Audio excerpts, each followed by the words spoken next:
Who's not coming down the track? Who's not coming down the track? And the mean was seeing red and white. Ain't nothing finer in the land. Just look at marching straight to bed.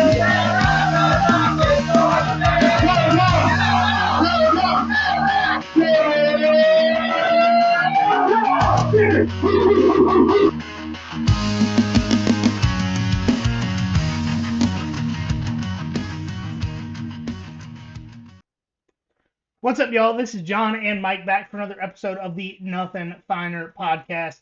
As always, you can find us on Millions and as part of the Fans First Sports Network. We are actually working on going back to our live twice a week schedule. This week got a little weird. Mike was not able to record yesterday on Monday, and then I ended up needing to record a little bit after our normal time on Tuesday.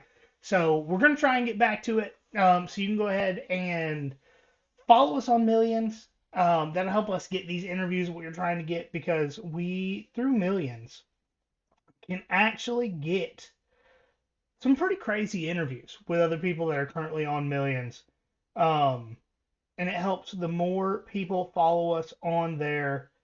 But, Mike, how you been? What are you drinking? I'm doing good, man. Like you've been super busy. Yeah, just athletic department stuff yesterday prevented us from recording yesterday. But I had a water, and then right before we started recording, Braylon came up to me and took it. So I'm raw dogging it tonight. But yeah, man. How about you? Doing good, man. So as everyone probably, unless we have some listeners south of Orlando, know, it's cold, right? Hmm. And I work in the fire protection business, right? Which is water. Water and cold do not mix. So What happens when the water gets too cold? it freezes. And you know what happens when it freezes in a very tight, contained space, like a piece of steel pipe? It Hmm. breaks the steel pipe. Ice is stronger than steel. Fun fact. So that's what I've done all day. Is just ride around the Savannah area, unfucking other people's mistakes because instead of listening to us and like, hey, you know, you should probably drain this pipe every now and then, so that way it doesn't have water sitting in pipe outside of the building when it gets below freezing. Man, that's Savannah. It don't get below freezing. And now you're paying $2,000 for me to come fix this problem. You And should for probably. like the better part of the next like 10 days, it's gonna be like below freezing for at least like 12 hours Oh, a day. there is a legitimate chance that we get freezing rain and or snow on Saturday at some point. As we've been told the last couple weeks. Right, but the last couple of weeks it was like, hey, it's gonna be 70 on Friday and then snow Yeah. on Sunday, and it didn't happen. Right. This Yeah. week it's just cold. It's just awful. Yeah. Like last week, I was doing baseball trials for my school. We got a squad this year, hopefully, because Oh, got there to you figure out go. our catching situation. But yeah, I'm like, we're not doing any practices this week because of how cold it is. I did it last week because like 2 of the days that we did it, it was like 75 degrees or 70 degrees. It was awesome. Yeah, there were multiple days last week I was wearing shorts, and this week I have a fur-lined work jacket that I have Mm, worn because this morning when I woke up it was 24 with a wind chill of 18. yeah. And you know, if you're one of our listeners from up north, because I know we have somebody in Denver that listens, Oh yeah. come to Savannah and feel 18 versus a Denver 18. Because I It's was different. in a sweatshirt and just jeans in Denver at 5 degrees when I worked up there. Savannah is 90% humidity at 18. It's awful. I've told anybody that would listen that 30 degrees here is much worse than 30 degrees anywhere else. I stand by that 100%. Yeah, it's awful. And I know y'all are tired of us complaining about the weather, but it does suck. I mean, the Just reason why we moved to Savannah was to be a little bit warmer, not really have the winter like we would in Atlanta. But quite literally both of us left Atlanta for traffic and snow, Hmm. and And now the they're beach. working on the interstate to the point that we have more traffic, and this is the second year in a row where we might get snow. Yeah. Enough to find a podcast out of St. Augustine next year. I, let's make it happen.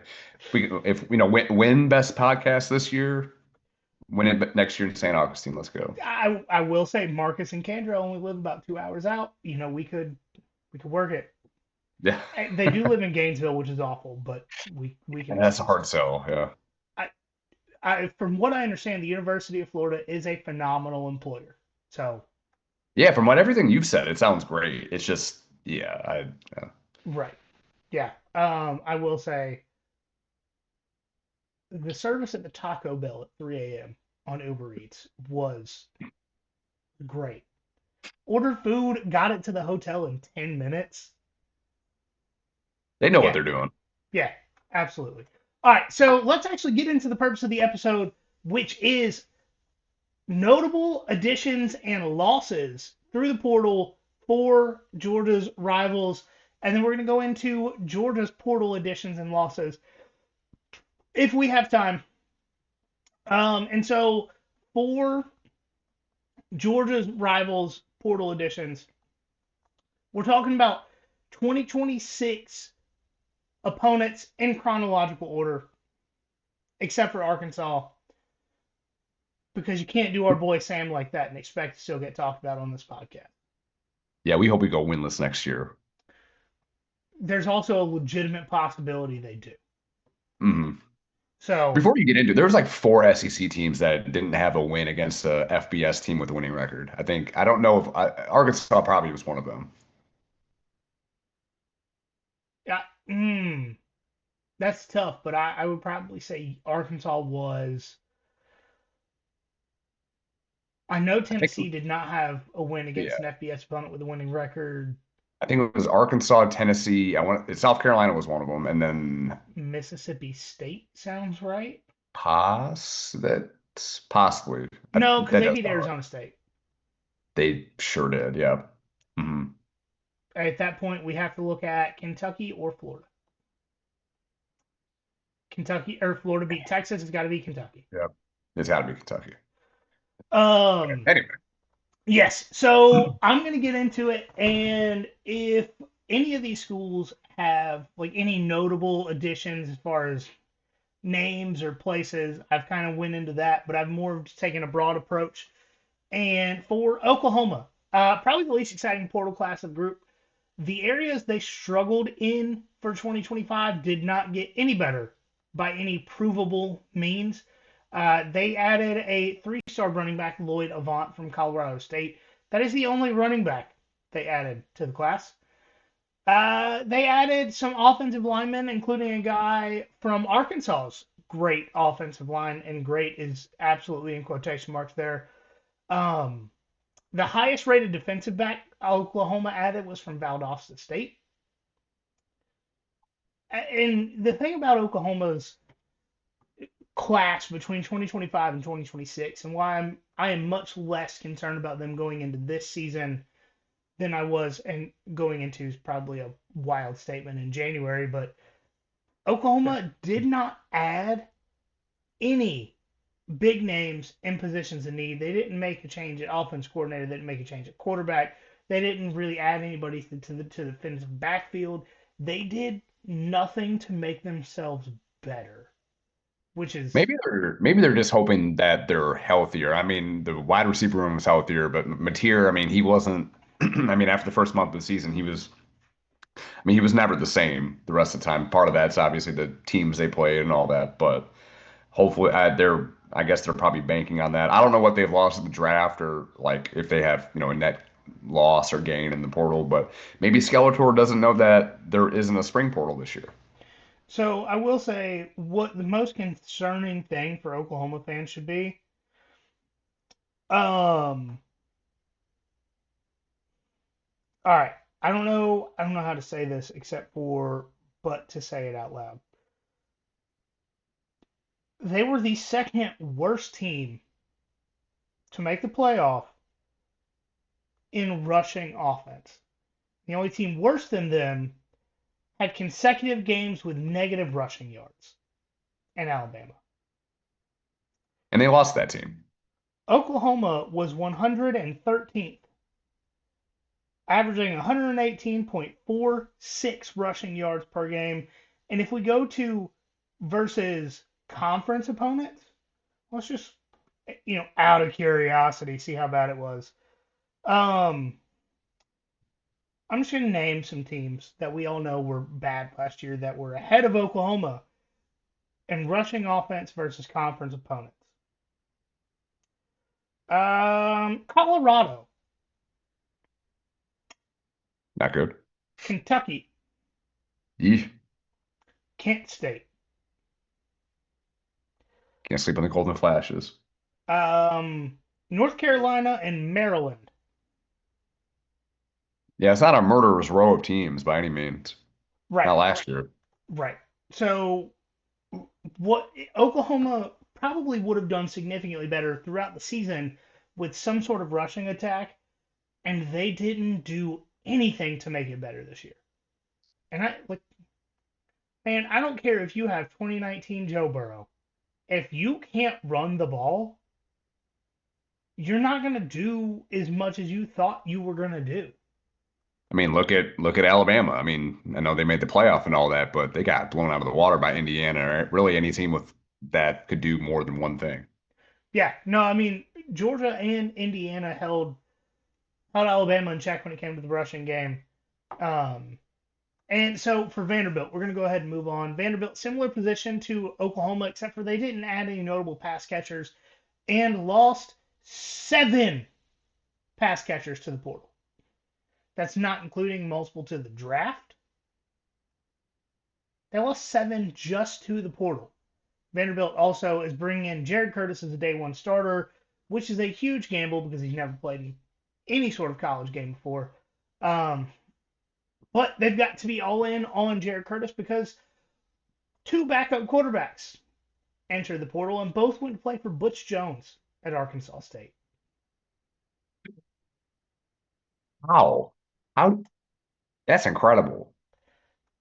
Yeah. And then I truly believe that this year could be the beginning of the final chapter for Clark Lee if it does not end up well, because 4 of their transfers are from FCS teams and not good FCS teams. Yeah, it's not like James Madison, like Sig brought. I mean, I know they're FBS by the time they came over, but still, It wasn't North Dakota State, South Dakota State, yeah, Montana State, and Illinois State, like the final 4 in the FCS. Like yeah, we're talking Valdosta State hmm uh, type of recruits, and no shame on Valdosta State, but they're yeah, not SEC competition down there. yeah, not quite. So the difference between Vanderbilt and Oklahoma to me, and why I still say Oklahoma had the worst portal class, is that I think Vanderbilt had more at running back and wide receiver than Oklahoma did. Yeah, no, that's probably fair. They did. They lost some, but they didn't lose as much considering they weren't 120th in the country in rushing offense against Hmm. their conference opponents. Yeah, Speaking of dog shit against conference opponents running the ball, Alabama. And this one is very interesting, mainly because of what they lost. They lost 3 defensive rotation guys just to Ohio State. yeah, They lost 3 guys who had got significant playing time to Ohio State. They lost a starting offensive lineman to Texas A&M and a starting wide receiver to Texas. They added back on the offensive line with interior guys, even though the interior is not what struggled this year. It was more the tackles. But none of the guys they added for the offensive line had significant playing time. They did get 1 wide receiver in the portal from NC State. It's not a guy that I've ever heard of before. And the problem is the only consistent pieces that Alabama had at wide receiver, one's going to the draft in Jeremy Bernard, one's going to Texas and Isaiah Horton. Ryan Williams, while he is explosive, he is he's not consistent in any way, shape, or form. That might be an understatement. Yeah, like there were times where you forgot he was on Alabama's team this Hmm. season.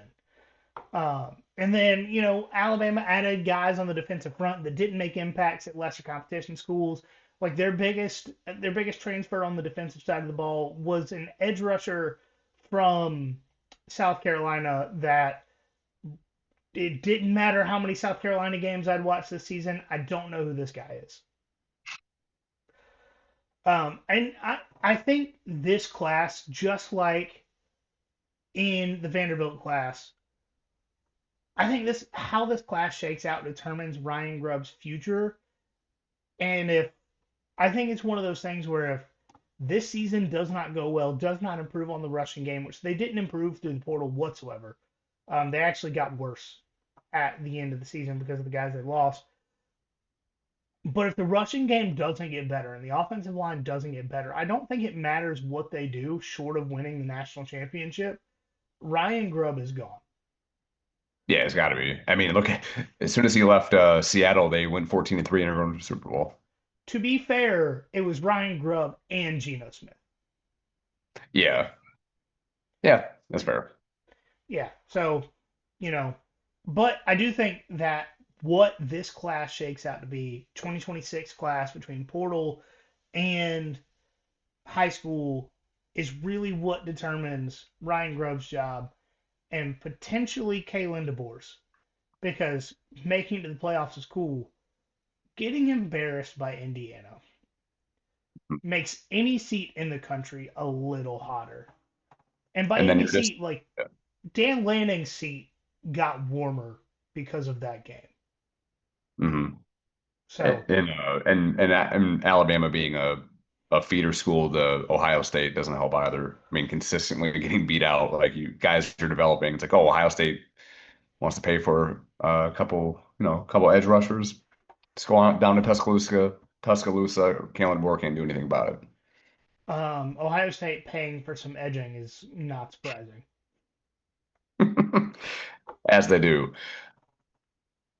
All right, Auburn. Here's the summary of Auburn's portal class.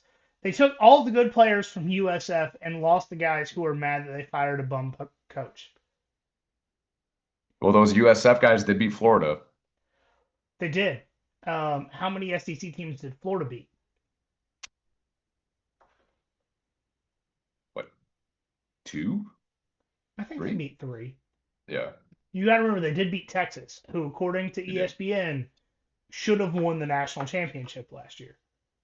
for sure. Yeah, So, Florida pseudo national champions if you listen to Paul Feinbaum. claim it. Why not? Nothing matters anymore. Just do We're it. talking about Auburn claiming a bunch of titles. It's perfect. Yeah. Speaking of Florida, and I'll be honest, guys, the Florida take and the Florida analysis is mostly about the coaching because of how many questions there are as far as the coaching goes. But Florida, their offense is the biggest area that they needed to improve, and they theoretically did. So they Mhm. did so with bringing in Buster Faulkner, Aaron Philo, and Eric Singleton. All three were together at Georgia Tech in 2024. Interesting enough. Um, but Florida did lose a lot in the way of pass catchers. 12 total pass catchers, including two of their top three from the 2025 season. Um, they lost pretty much every running back that they had in the room that wasn't Jaden Boswell. John Summerall really cleaned house.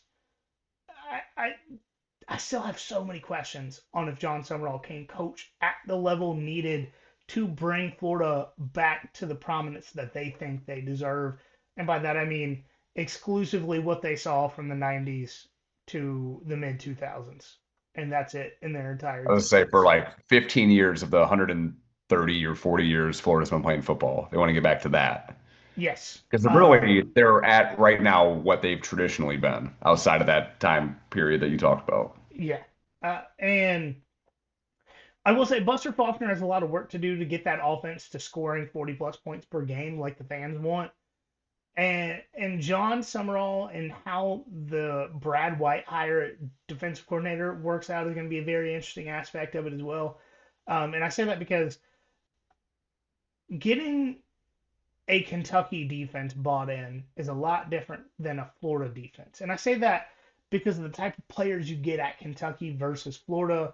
At Kentucky, you get guys that were 3 stars that nobody wanted for the most part.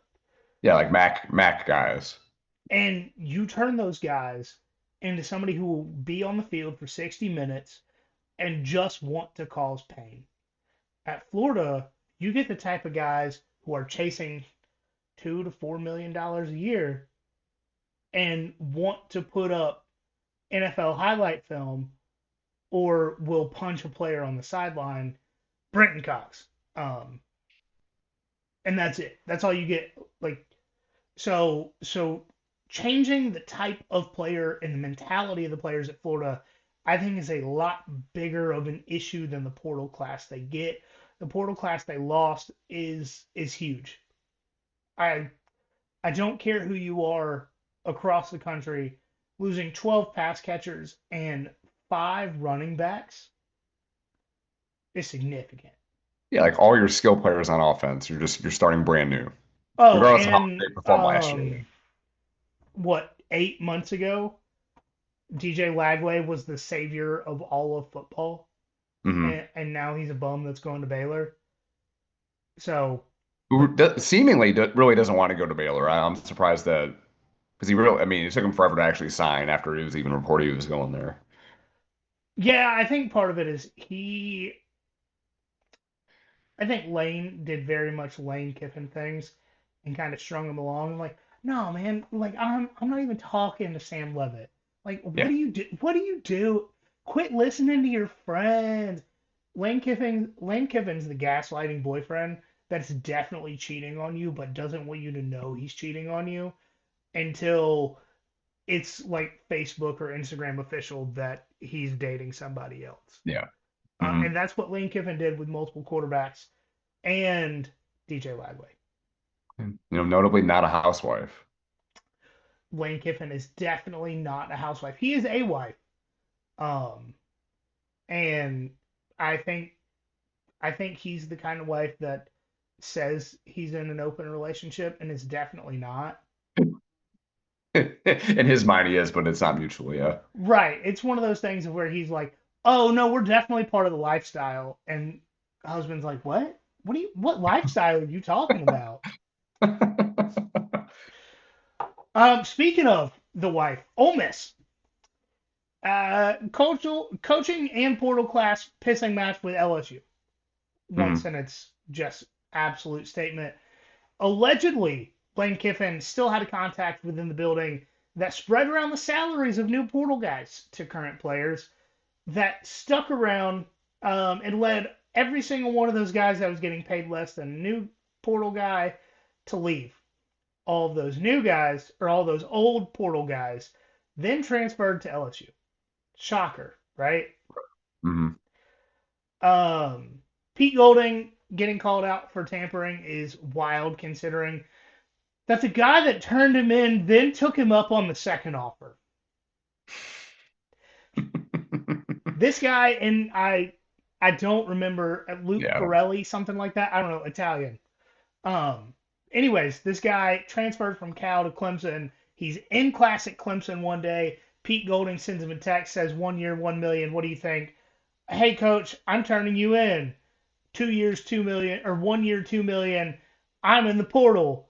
The text was already sent to Dabo, is the Yeah. problem. He was Yeah. already enrolled at Clemson. The text was sent to Dabo. Um, it's just so funny. It's so funny. Yeah. Yeah. That's wild. Yeah. And Dabo went on like from the Clemson fan of my life. I think he talked about it for like an hour and a half. Just the whole went on a rant about it. And And not all of it was recorded, but he talked about it for a long time. and so here's I don't remember where I put this, but I think I wrote it down. Um, College football has 136 teams, FBS, 136 FBS teams. There's 3 service academies, called that 133. There's Clemson, Call that 132. 132 teams tamper every single day of the year. Yep. The ones that don't are service academies and Clemson. There's a reason why Clemson got absolutely dismantled by a Penn State team that couldn't throw a forward pass in a meaningless bowl game. Hmm. And it's because of Dabo Sweeney's refusal to get with the times in college football. So, Yeah. Yeah. They're probably going to be, I mean, if I don't know how much longer he lasts for, but they're going to be worse off than when had took over as an interim guy. absolutely. I will say, going back to Ole Miss, Walker Howard is back at Ole Miss. It is his fourth transfer. LSU to Ole Miss to Louisiana, back to Ole Miss. You could say he's not a fan of Lane Kiffin after his public breakup with Landry Kiffin. I would say he's probably just not a fan of Landry Kiffin. That's probably safer. Yeah. And judging by I'm not even gonna go there.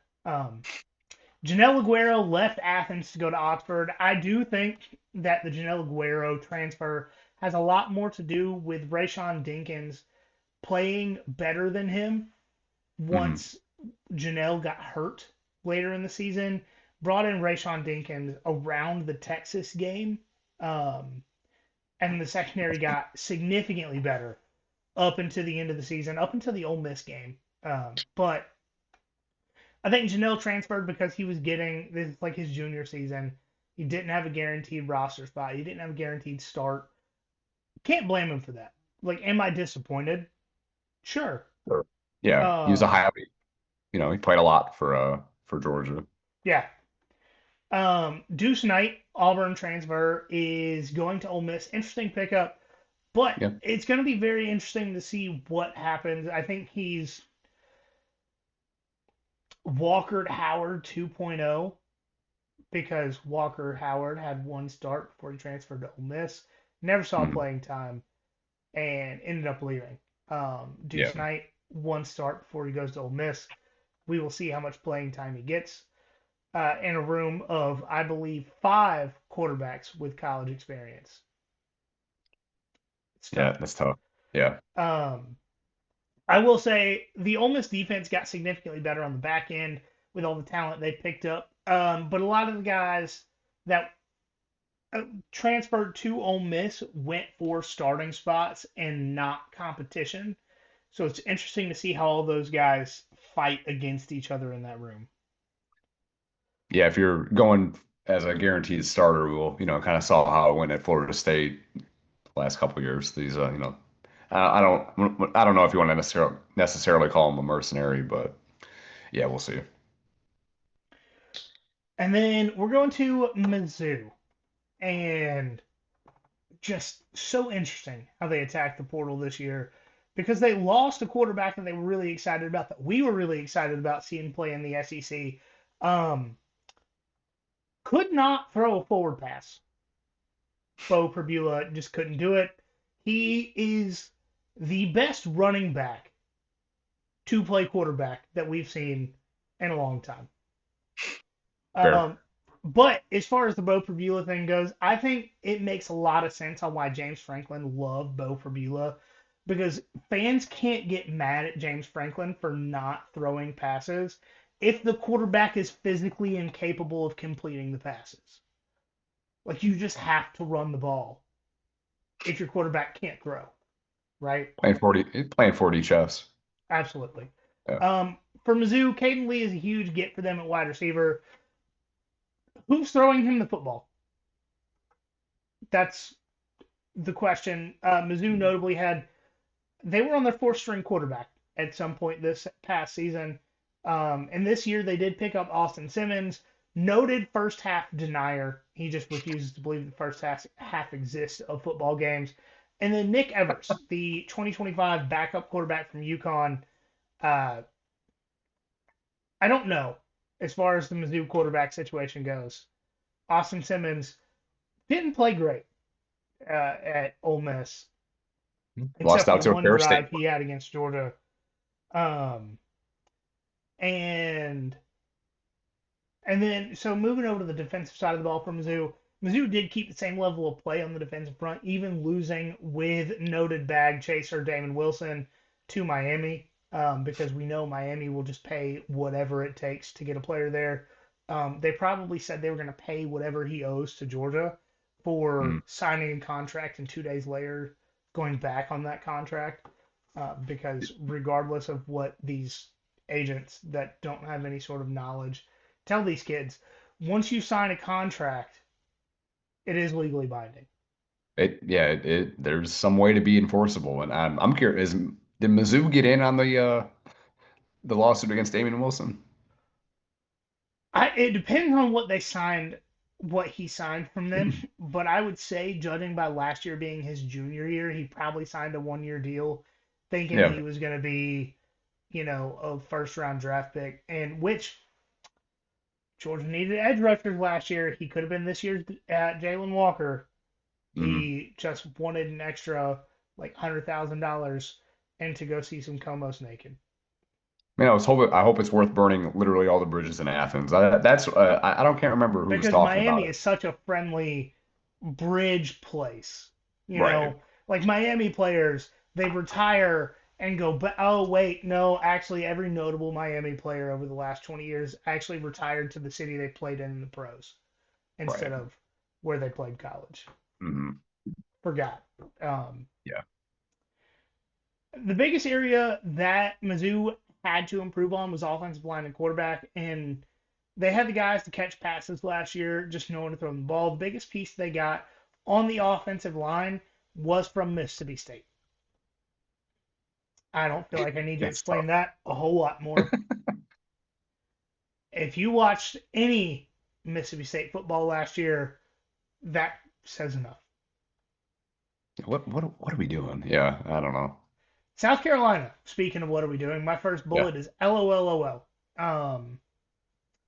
They spent all their portal money keeping Dylan Stewart and Lenora Sellers and brought in, listen to this. This is the size of South Carolina's portal class. You got 25 guys. They're all 3 stars. And not just 3 stars, 3 stars who were graded worse in the portal than they were coming out of high school. Not a single one of them improved in college on their grade. And as far as South Carolina goes, and this is something that I'm sure we'll talk to Chris Phillips about later in the year, but I'm not worried about them in the slightest if they cannot improve their offensive line. And if anything, they got worse. The one guy on their offensive line that was legitimate entered the transfer portal and then came back and is a giant question mark. Mm. It was funny. Lincoln asked me about which game we're going to try to go to this year, and I looking at the schedule, I'm like, South Carolina's a prime game to go to because that's that week before Tech. Uh, uh, So it's Beavers, probably an early game. We're talking like 2:30 SEC network. yeah. So it's going to be the sun will be out at least. Shane Beamer's going to be fired. Everyone, Lenore Sellers is going to be in a wheelchair. That game will be cheap to get to, He's going easy to be in drive. a wheelchair and in the portal simultaneously. It's like, Dylan uh, Stewart's wearing Pit Vipers and already declared for the draft.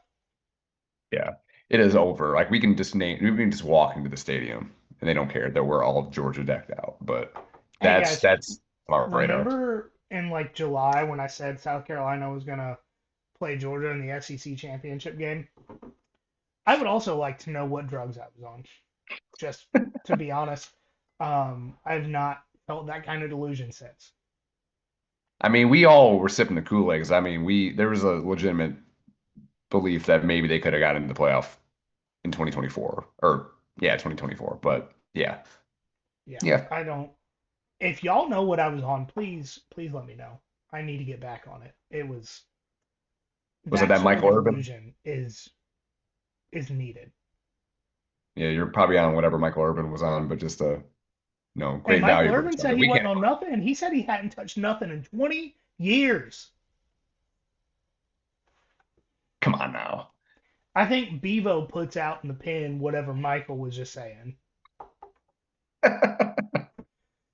All right, Georgia Tech. Last team we're talking about before we get to Georgia. Georgia Tech losing Buster Faulkner and Haynes King at the same time is devastating. The two guys that made the offense work over the past few years, leaving one for the NFL, one for Florida of all places. On top of that, they're losing Aaron Philo with Buster Faulkner and then Isaiah Canyon to Georgia. It's got to be rough for Tech fans. It's one of those where I wish I could have gotten a live reaction from Rec Talk Oh my God. in the Yeah. 48-hour period when all this went down. Um, but adding the trader, and if you don't know, Mike, who's the trader for Georgia and Michigan now? Oh, God, Justice Haynes. Yep, Yeah. that was a great pickup. They did add other pieces to the pass catcher room, six total. They did raid the Bama pass rusher room and added six of seven guys on the front seven. Not all six are from Bama, but six total guys to the front seven. With the lesser resources that Georgia Tech has at their disposal, I think they actually address their needs better than a lot of teams on Georgia's schedule. I, you know, they're not Georgia Tech is not the type of team going to sit here and spend $20+ million on a roster. They're going to spend concentrated dollars at positions of need. They got Alberto Mendoza from Oh yeah, that's Indiana, right. Yep. Hmm. a guy that's thrown like 20 total passes in his college career, all of them this year, in fourth quarters of blowout games. So we have no idea if he's actually good or not. But, his brother won the Heisman. So Tech fans are Yeah. high on him. Indiana fans were also high on him. So we'll see where that goes. But Mhm. I do think that Georgia Tech addressed their areas of need better than just about anybody else on the schedule. Yeah, I was gonna say like they probably did the best in the portal of anybody, which isn't saying a lot, No. And which a is lot of great. these Great teams, for I them. think, are relying on their high school classes more than they did at the beginning of the portal era. Um, but at the same time, it's the same thing I said with Georgia over the past 2 years, especially on the offensive line, is that if a guy wasn't ready in December, why is he going to be ready in August? Like, Right. I understand time, I understand numbers. Like, that's 8 months. But if he didn't understand the system, if he wasn't physically ready, if he wasn't mentally ready, and you had 1 to 2 years to get him mentally and physically ready, why do you think you can do it in 8 months? Right. And so, like all these teams that were struggling significantly in certain areas that just are relying on their development in high school recruiting, it I think it should be a huge concern for their fans, Hmm. Because if they end up being good, they're just gonna get picked off by the haves out there in college football anyway. including Alabama at this point. Yeah, Like like you I said, they're don't a feeder lose, program to Ohio State now. yeah, like you don't lose that many starters without having an internal problem. Hmm. All right, so we're gonna get into the Georgia portal stuff, and it's gonna go relatively quick here because I don't have a lot of analysis except for towards the end. As Mike can see, there's a ton of notes, not a Hmm. ton of analysis. Um, I'm gonna try to not be the homer that y'all are expecting me to be here because some of these losses do suck, and I hate that Yeah. some of these guys didn't see a path to success at Georgia. I'm going to name a few of those guys here. Jamal Merriweather, I think he could have been great, especially with Monroe Freeling leaving. I Hmm. think you shift last year's right tackle, whether it be Ernest Green, whether it be Juan Gaston, Dontrell Glover, whoever you have at right tackle, you push them over to left. Jamal Merriweather as a giant, he's 1 inch shorter than 6'8", and he was fast enough at 305 pounds that Georgia used him at tight end and fullback at times last year. I think you put him at right tackle. I I was really looking forward to what he could be. He did get into a little bit of legal trouble in Athens. Oh yeah, That that's right. that could have influenced him getting into the portal, um, but still disappointing. Elo Madozi, I apologize if I mispronounced your name. As a pass rusher, I was really looking forward to seeing a little bit more of him. I think his smaller size killed his progression, though. Based Hmm. on how he looked last spring and early in the season, I think he had a difficult time putting on size, like putting on muscle mass. Yeah, he was the guy. He was a transfer from Army, right? Yes. And Yeah. one thing about Army players is that they can be however big they need to be while they're in college, but they have from their last game until graduation day to get within the Army height and weight standard. So a lot of those guys are not as big as they need to be to play their position because at the end of their senior year, like if he's 6'3", I think he has to get down to 205. And Damn. to go from 6'3", like 230 muscle to 6'3", 205 in 5 months is it's asking a lot, right? Yeah. So Mhm. so I think that is one of the tougher things about it. But I was really looking forward to seeing what he could be, especially if he got moved around maybe a little bit to the star position, potentially playing a more Lorenzo Carter role of covering tight ends, running backs out of the backfield, and just beelining towards the quarterback at times. Um, Janelle Aguero and Bo Hewley may not have started at every game this year, but they were definitely key depth pieces. I understand Janelle leaving because he did wait, and it was just never his turn. Ja'Cory Thomas played ahead of him a little bit this year, and then you had Yeah. Rayshawn Dinkins come in and play ahead of him towards the end of the season. So I get it. I'm still disappointed, and I think Bo Hewley, especially with so many offensive linemen going to the draft this season, could have played next season. Um, I hate Freight Train leaving. Roger Robinson, if Yeah. y'all haven't been around for long, we called him Freight Train, RR, just running through people. I get it. He got buried on the depth chart. Like I think he was technically running back 5 this year. I Hmm. I get it. It still sucks. Yeah. It was the same thing with Branson the year before. Like, yeah, Yeah, go but go be great. yeah, absolutely. It makes sense. I still don't have to Mhm. be happy about it. And then Pierce Spurlin was actually unable to come back to Georgia because he medically retired while at Georgia and then got cleared by the NCAA to come back to football after his medical issues were cleared up. Love that for him. I just hate Mhm. that the NCAA rules would not let him come back. Yeah. But the Dogs barged back to the portal this time, getting some guys that will make an instant impact. Isaiah Canyon.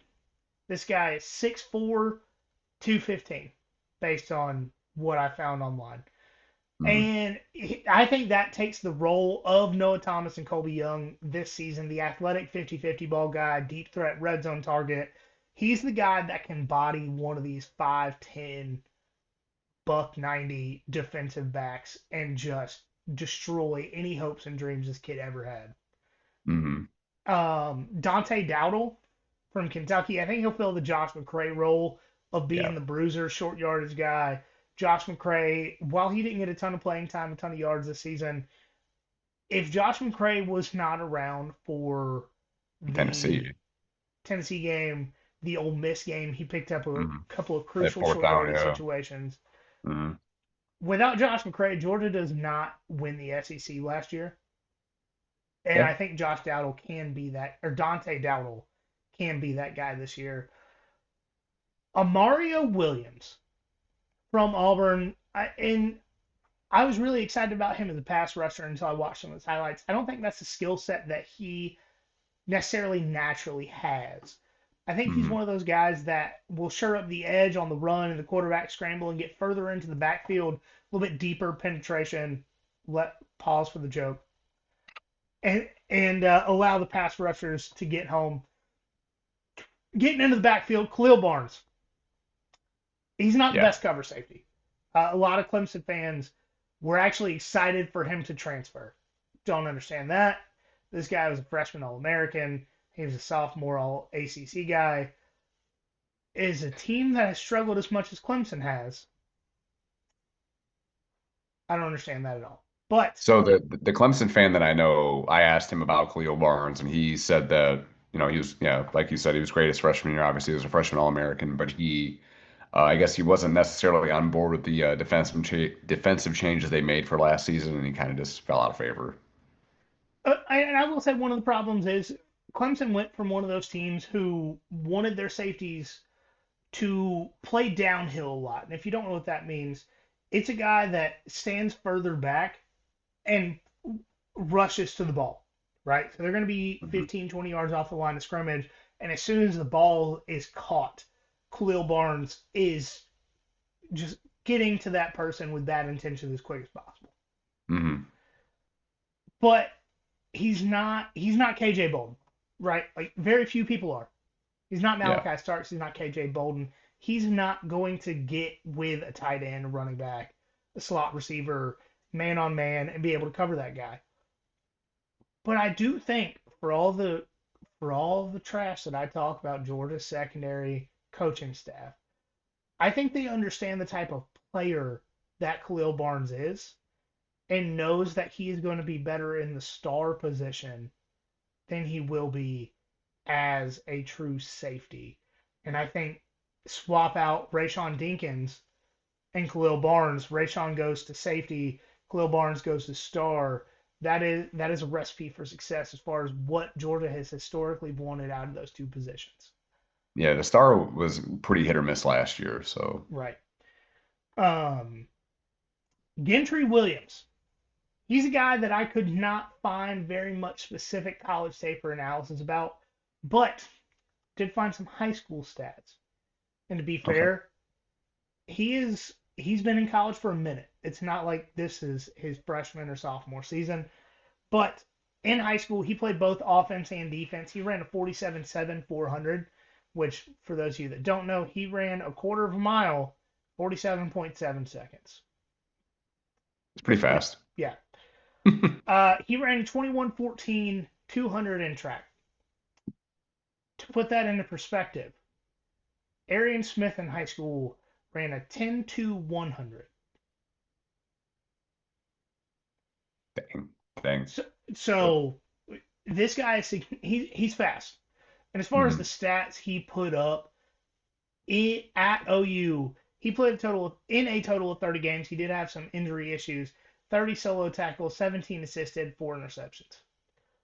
Mhm. So it's not like he was a scrub at Oklahoma. Oklahoma did recruit over him. I am very interested to see where the coaching staff has him this season, what they think they can develop him into. But Braylon Conley, guy from Southern Cal, he has next to no stats.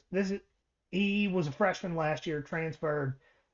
He wasn't recruited very highly out of high school, so analysis is much more difficult to find. He was recruited by current, and I say current, sadly, Georgia coach Dante Williams, so there is some familiarity there. The best thing about Braylon Conley is that Lincoln Riley didn't see much in him on the defensive side of the ball, and with Lincoln Riley's track record on defense, that's a great thing.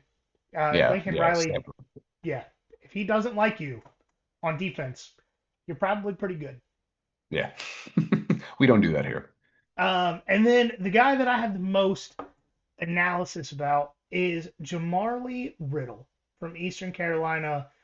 Yeah, I'm excited about him. Oh, and Yeah. I got a question for you at the end, but this guy, let's put it like this: he should have won the Gatorade Player of the Year in 7A in Georgia the year he graduated Mhm. because he rarely left the field for Camden County in his senior season at the 7A level in Georgia, which, if you guys don't know, the 7A level in Georgia had the national high school champion and runner up this past year. Yep. So it's also known Yeah. as very, very good. Um, Yeah, you're playing your Bufords and Carrolltons and whatnot. Yeah. and so his senior year of high school, he had 49 tackles, 5 pass breakups, 1 interception. On offense, he had 73 carries for 568 yards and 5 touchdowns, 6 receptions for 98 yards and 2 touchdowns. And on special teams, he returned 2 touchdowns. That's sick. Yeah. This man was recruited as the defensive player with, what's that? 5, 7, 9. He was a defensive player with 9 touchdowns his senior year of high school. His Eastern Carolina stats in 2 years, and yes, I do understand this is Eastern Carolina. but the level at which he played at Eastern Carolina makes me think he can do it at any level in college football. He had 134 tackles in 2 years, 7.5 tackles for loss, 6 interceptions for 108 return yards. One of those was a pick six. Yeah. 10 pass breakups, one fumble recovery. You'd find the ball. Yes. Yeah. And I'm going to read the stats from one former Georgia player who had 55 career games. And tell me if you think playing in 2 years at Eastern Carolina versus 4 years at Georgia matters too terribly much. Okay. This Georgia player, through 55 career games, started all 4 years of their career. 150 total tackles, 5 tackles for loss, 1 sack, 5 interceptions, 32 return yards, 0 pick sixes, 19 pass breakups, 2 fumbles recovered. Does the Eastern Carolina factor matter when this guy matched these numbers in 2 years? No. Who do you think this player was? Hmm. Hmm. Was hmm. That wasn't. Oh, was that Dalen? It was Dalen. Okay. Wow. Okay. I will say I think he looked a lot better in his first 2 years, being opposite of, you know, Kamari Lassiter. Kamari Lassiter, Keely Yeah. Ringo, like guys that were up there. Pros. Pro. Yeah. Yeah, like Kamari Lassiter was a top 5 corner in all of college football last year, or the NFL last year. So anybody on the other side of him is probably going to look pretty good. Mm. But yeah, so those are the numbers. Dalen Everett, and to be fair, we've said a lot of negative things about Dalen through the years, but he's still, let's put it like this, he still has 2 national championships, playing in a lot of games. He's And he had still some big time moments. Like he really did.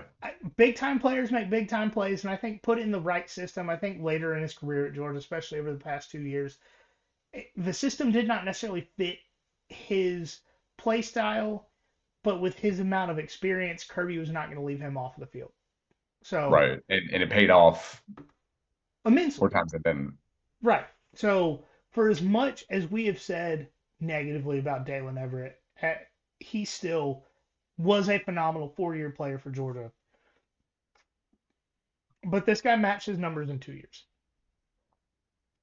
Yeah, dude, I'm excited about him. I think he was the So, first transfer guy they got in the portal when the portal opened. So yeah. well, it helps that he's from South Georgia. I Yeah. mean, just Mhm. truth be told, I think the Kirby South Georgia connection is still pretty significant. And I will say, I appreciate a lot of what the Dog Nation staff does for Georgia reporting. Mhm. But Dog Nation has Jamali Riddle as the second, technically the third strong safety on the board for starting roles. Really. Yep, don't understand that. I think Jamali Riddle is going to be, I think the absolute worst position he ends up come week one is the starting star. But With I think he's going to get every opportunity to mhm. play corner because he's earned it. Yeah. And they've done good with the transfer like secondary guys. I mean, J.R. Reed came out of nowhere and was great for them for a number of And years. and So then you go to oh, if I wouldn't have started talking about it, I could have told you his name. The guy that left like Tyke Clemson, Smith or no, Kendrick. No, Darion Kendrick. You yeah, had there we go. right, Darion Kendrick. And then you go to Tyke Smith. Hmm.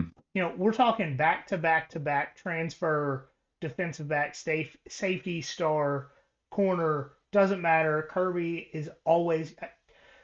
Champ Kirby knows Bailey guys in the secondary. That's crazy. Champ Bailey has talked about on another podcast, and I can't think of the name about it right now. Champ Bailey has publicly talked about how Kirby Smart was the smartest player on defense when they played together. He was a coach on the field in the 90s. I think Kirby Smart has forgotten more about football than you or me will ever know. Oh, But absolutely. He's a gritty lunch pail coach's son, of course. He's got it. He's got to be. He's got to overcome that, being 5'10" or whatever he was. that will not stop me from calling him out for making dumb decisions, like going Yeah, for it on fourth down instead of kicking a field goal in the Sugar Bowl.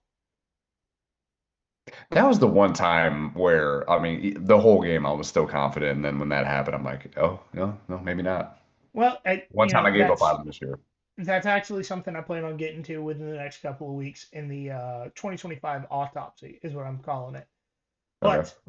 But should have said this at the top. Vote for us, nominate us, whatever it is at the time you're listening to this for Connect Savannah's best podcast in Savannah. We would love to kidnap Caleb for an evening. But follow us on social media at nothing.finder.pod on Instagram, at finderpod on Twitter, Facebook, TikTok, YouTube. Just look us up. You will find us there. And most importantly, always remember there's nothing finer in the land Then a Chuck Knox's Georgia fan.